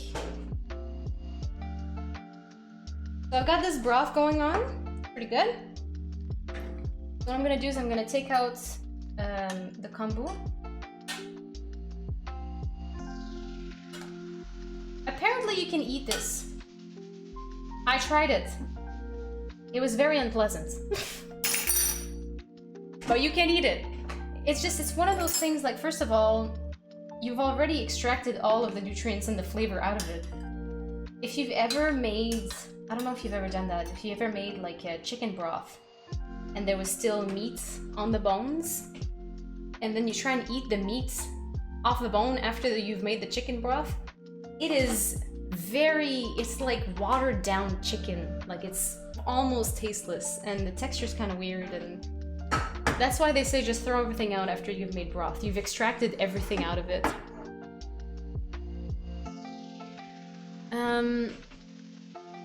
I'll make rice another time. I think once I can find some kimchi, because I'm having a hard time finding kimchi, I want to make kimchi fried rice. Super easy, so it'll be like a side to something else I made, because the kimchi fried rice is made in like 10 minutes. But no, I'll totally show you at some point. Nearly ended in disaster and your pasta almost came into contact with your antipasta. Everything canceled out!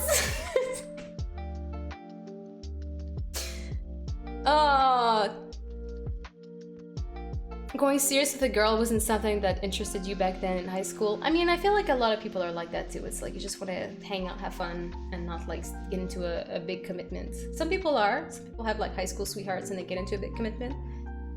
There's neither is like worse or better. Oh, I'm gonna put this back on, and I'm gonna add some dumplings in it. Sorry. I'll add like 5, maybe? Alright, it's not boiling. I'm gonna wait for it to boil. Okay, put it back up. I'll cut more of these.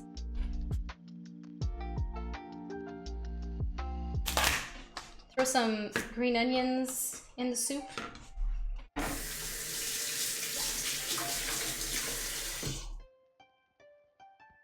These ones I'm gonna cut on the bias, just because it looks more interesting. And that's probably a lot for the soup. And I'm not gonna add them right away. The green onions is something you add more towards the end. You don't wanna like kill your green onion. You're doing amazing! Okay, so it's boiling.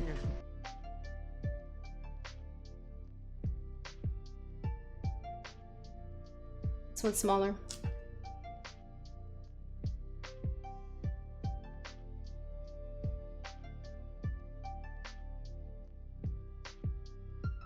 I put in 6 so we can have equal amounts this time.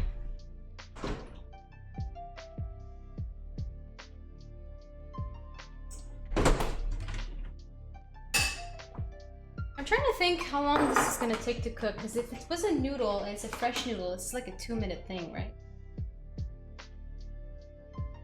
I've also seen people like shake their eggs, and when they open it, it's like already broken inside. So cool. I'm just looking at the recipe. Cook for about 5 minutes. Okay. I wanna try it.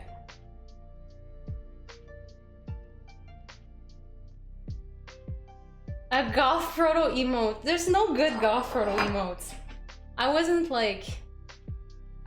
very goth-like. I tried. Okay. This egg is just... nothing happened.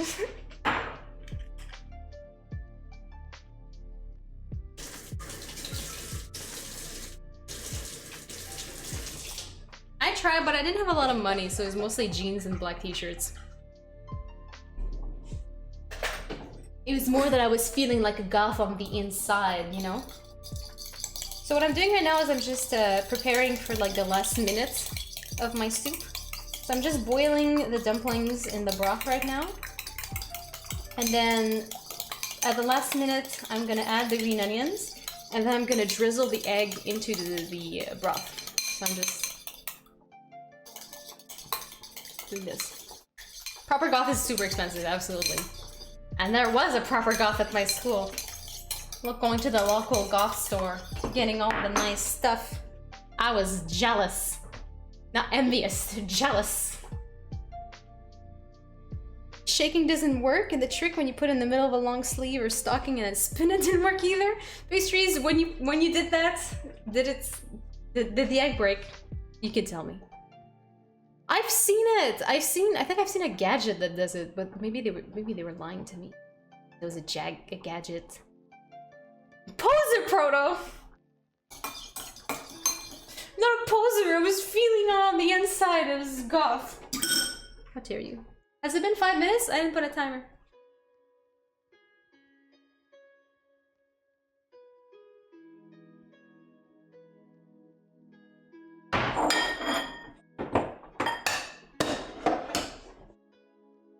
Take out my nice bowl for this. We used to have 2 of these bowls. They are very nice. And then I broke one. We used to have 2 of these bowls. They're very nice. And then I broke one. And we used to have 2 of these bowls. And they were very nice. And then I broke one. So now we have 3 odd bowls.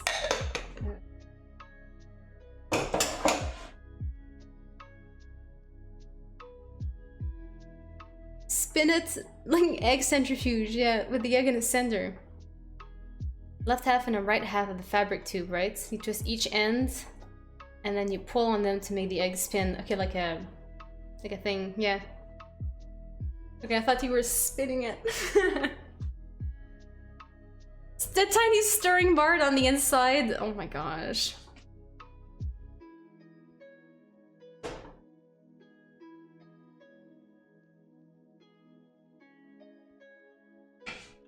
Okay, my dumplings are floating, so I'm gonna add my green onions.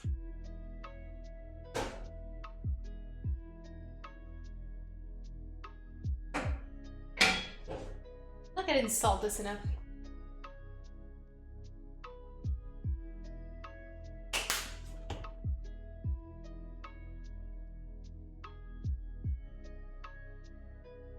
Okay, and then I'm gonna add the egg in. I feel like I can just... I kinda wanna show you this stuff.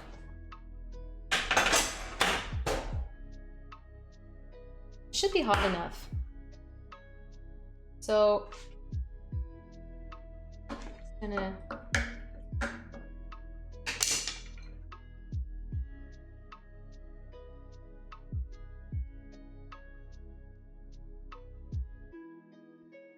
I tried to make it look cool, but it didn't.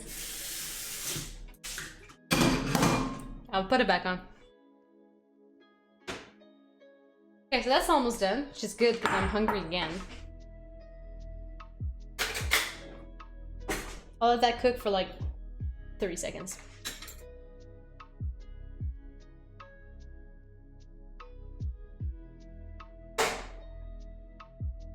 That's good. And then at the end, remember, flavoring oil.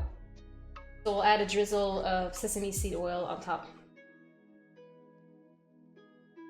And maybe some pepper to top it off. Or some gochugaru, why not?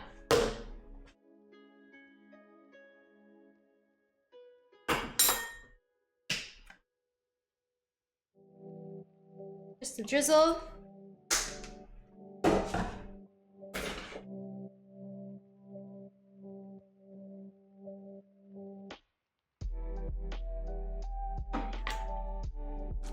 Oh, that smells good.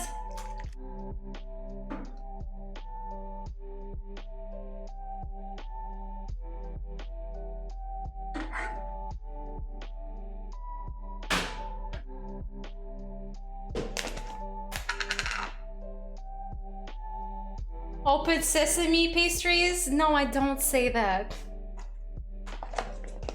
You were too cool for the rest of the bozos. You were your own man. JPack, you want to know why I was a goth? It's the lamest thing ever, okay? It's absolutely horribly lame, but it happened. Okay, first of all, here's my soup. It's not the prettiest thing, but it's a soup. So, there was this thing back then on the internet. There's this website called Quizilla. That looks delicious. It was a website you went on and then you made a quiz and it was public and anyone could take your quizzes. So, you know, multiple choice, whatever your answers were, whatever. So it was like, what kind of high schooler are you? Or like something like that, you know? So I started answering all the questions. I don't remember what the questions were, but what I remember is that the answer was, you're a goth. And I was like, what is a goth? And then I looked it up and I was like, that looks pretty cool. And then, so I was like, I'm a goth. And that's how it all started. That is my reason for being a goth, Diego. That's it. It's horrible. But it really got me into like, I don't know. I don't know if it was like I was explaining who I wanted to be this whole time, and I was just like, oh my god, like a sort of oh for no. JPack, I was super lame. I still am. I'm not a very like cool person, but I am alive and I have interests, and they are valid. Damn it.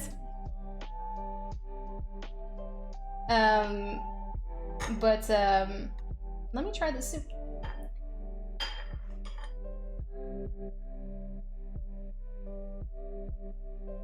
It was like, I didn't know about goths. There wasn't really any at my school at that point, and I just was never exposed to it. And then all of a sudden I was, oh my god. All of a sudden I was shown a world that I didn't know about, and it's like somebody being like, you never tried like chocolate before? And you're like, no, what is chocolate? And they give it to you and you're like, this is my new favorite thing, you know?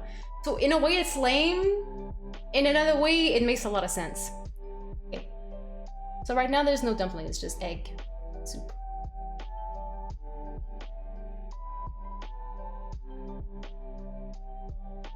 That broth definitely needed to go on for longer. I made a quick broth.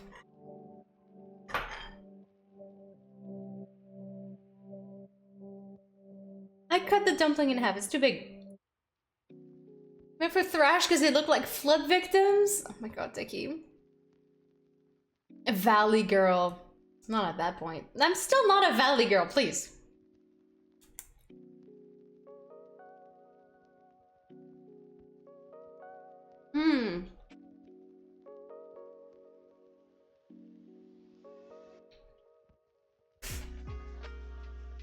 Raw chicken? No, it's a dumpling.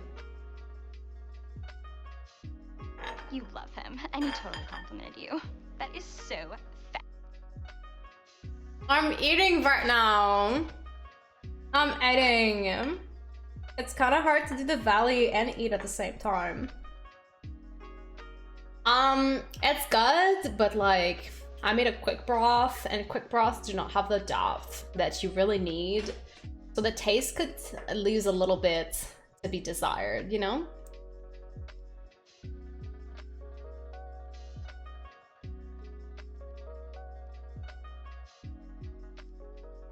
A jog is like totally, yeah, I guess I would say it's the sports enthusiast.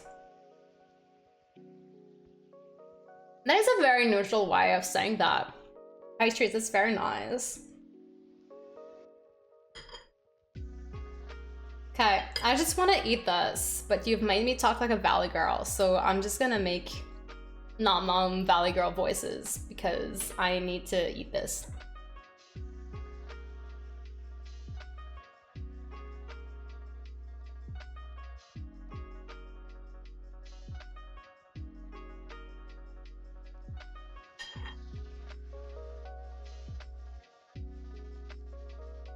I wouldn't really say that we had a lot of cliques. It's just that there was like 3 goths at the school, and like 2 of them hung out together, and then 2 others hung out together. I was bullied. Accountant? What were the answers? I didn't click on it. What kind of high schooler are you? Accountant? Accountant? Pastries? What did you put as answers? Pastries? What did you put as answers? You made me like... You might be so upset I totally dropped the Valley Girl. I'm so sorry. Oh, Zaran. Video game fan nerd.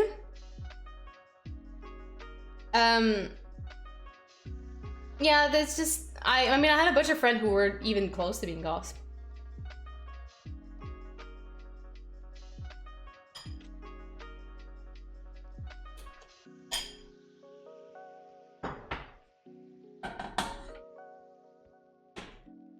Okay.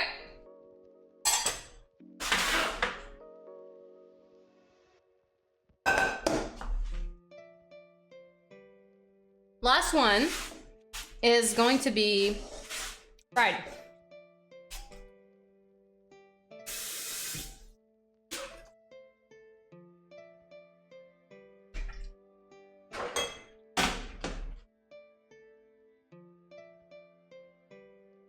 So I just cleaned it a little bit. I'll let the water evaporate. I'll add some oil and then I'll fry it.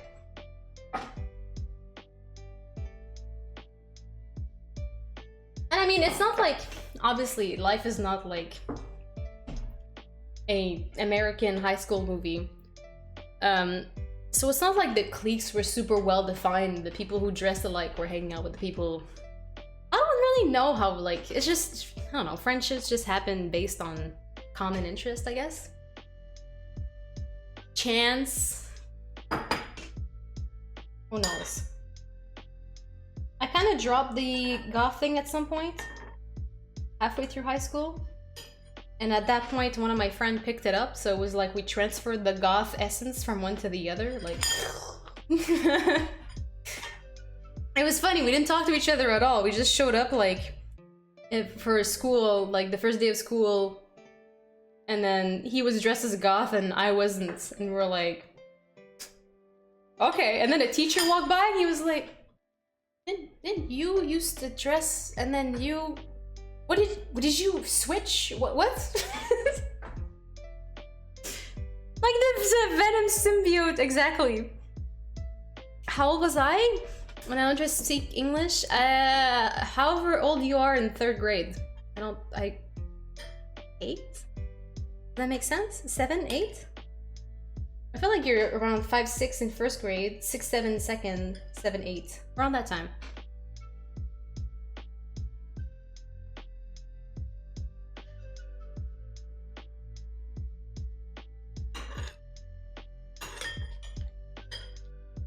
Still, I don't remember at all what the questionnaire said. It's probably really dumb stuff. Like, these questionnaires were made by, like, other teenagers. It wasn't It was a website open to all, okay? It's probably some 15-year-old girl who made the quiz, and I took it, and it defined my life. I should reach out to her, find her, tell her she changed my life. Start to learn English as second language in the 3rd grade. So when you're like 9, 10? I thought... So kindergarten... Okay, so in Canada it's a little bit different, I think. We have maternelle. So that's like pre-kindergarten. So you're 3 or 4. I was 3. Because I was born in December. And we start... The cutoff is from September. From the start of school. That's the cutoff. No. When is the cutoff? Yes. What? No. No, the cutoff is the year you're born. So... So, in Canada, we have maternelle, so I guess pre-kindergarten, I don't know what it is in English. That's 3, 4. And then you have kindergarten, which is 4, 5. And you have 1st grade, which is 5, 6. And I say these 2 numbers because, like, it depends how old you are in September, right? So I was like 5 in September, and then I became 6. Then, yeah, 2nd grade would be 7, 8. No, 6, 7.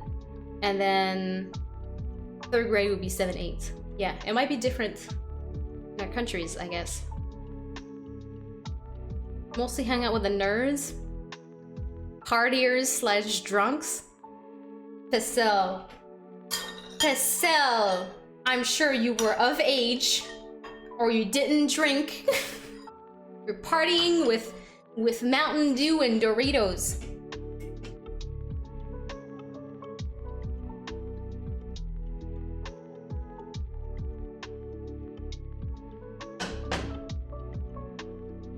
Yeah, I don't know if it'll pick it up, but we gotta hear that sizzle.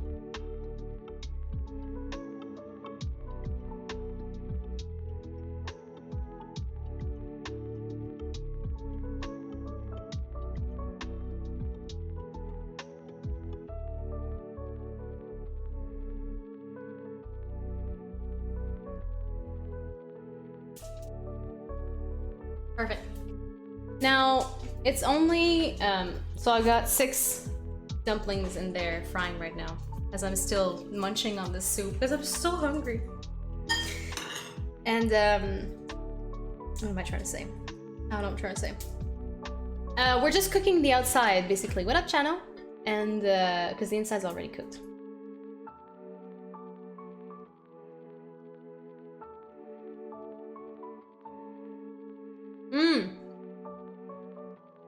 I see. Yeah, so Ontario was based on January 1st. It might be different for different provinces. Yeah, you're right. So some people based it on what age you were in September, and then what age you were, or January 1st division.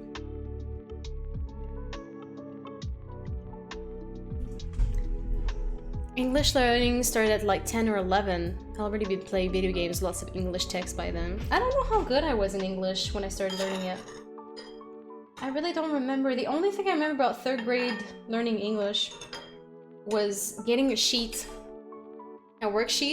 with 9 images with dotted lines under, and you had to like write in English what that meant. So that was like a house or whatever. And I remember vividly there was a cat. And there was 3 lines and I was like, cat. That's all I remember from learning English.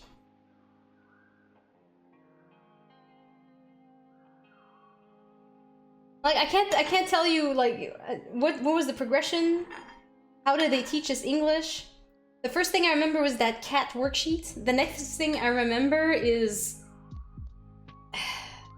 like 8th grade doing spelling. No, 6th grade doing spelling. Like spelling bee, like in class. I don't know what you call that.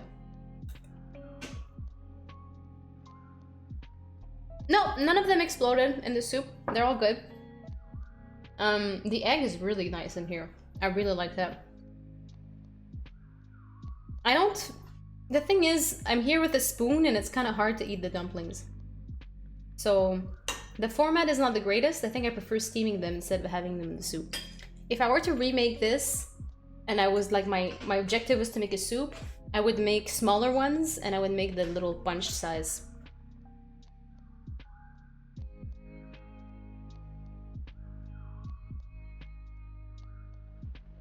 These are cooking very nicely.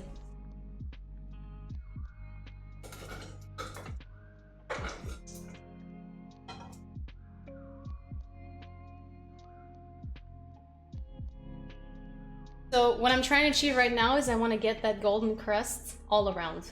I'm flipping them. Should be ready in like maybe a minute or two? 2 minutes, 3? English is not necessarily the first language in Canada. So we have 2 official languages, French and English, and it depends on where you are, where you grew up.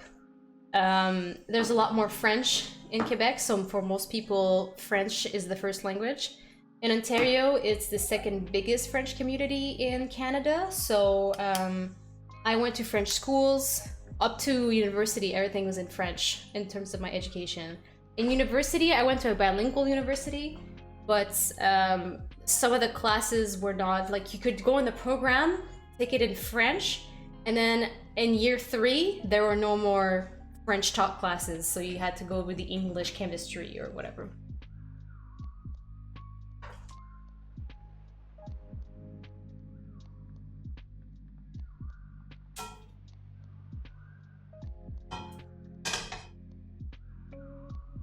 So yeah, I don't remember what the percentage is. I want to say something like 20% of Canadians identify as francophones, and 80% is anglophones. I am not sure. Yeah, we taught, so I grew up in Ontario, so we were taught English from grade 3. And then it got pretty intensive to the point where in high school, we were reading novels and writing like 10-page comparative essays about the novels we read, right? Whereas my cousin that was in Quebec, who was also learning English, woo! Get the crap out of me. In high school, she was reading children's book, like a child book story, like something like, I don't know, not a novel, and not writing essays. We're doing like a book report about what was going on in that book. So it really depends on where you live. Being in your university speaking French is like having a timer. Yeah, we need to switch to English, exactly. Please, Trace, please. Is Francophone better than an iPhone? Oh my god. Don't worry! If we banned people around here for jokes, pastries would be out!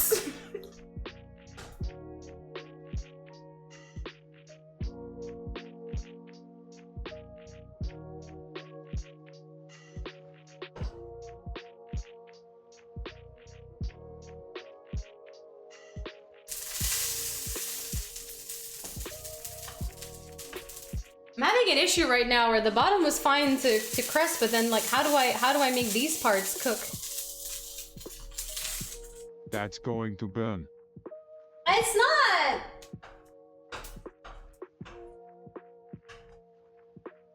Okay, so I'm partly worried that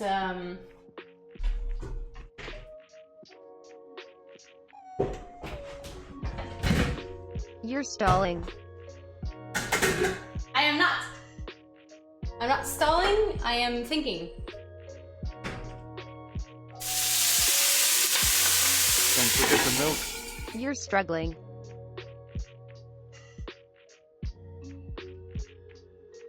So when I was it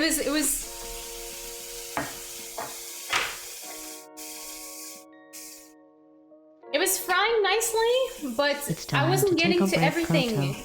You must be tired. I can't take a break right now. I have something on the stove. So, I added some water, and then I put the top on, so that it's like, it's frying, but now it's steaming as well, so I can cook the rest of the dumpling. Because it wasn't cooking evenly all around. Yes, Techie, the smoke alarm works, and it's not gonna go off, don't worry about it. Yeah, Yeah, they have a lot of like the French cooking style. So a lot of the cooking basics are French style. I can't brown it all over. Munchie browned it all over. I'm just not as good as she is. The big lid is for...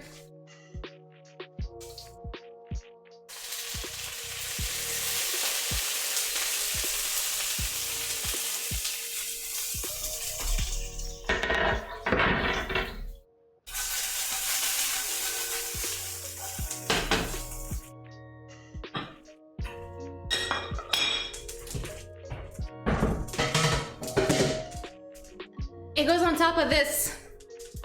That's what the lid is for. I wish I had a lid for this one, honestly. We use this one so much more often than this because this is huge.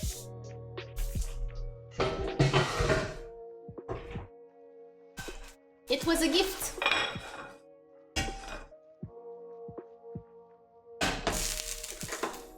Okay, this kitchen is a mess. I need to go grab the sauce. I don't feel like making more. I'll be right back.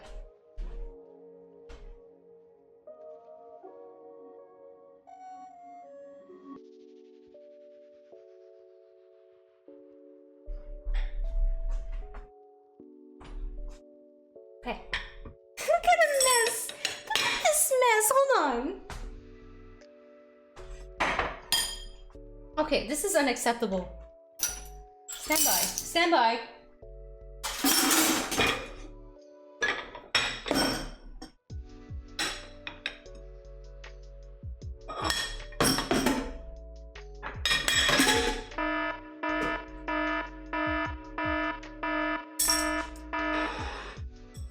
There we go. Don't mock the wok. So they don't fry evenly. It's weird because when she did it, when Munchie did it, this Korean YouTuber that makes this delicious food, hers was all nice and golden all around.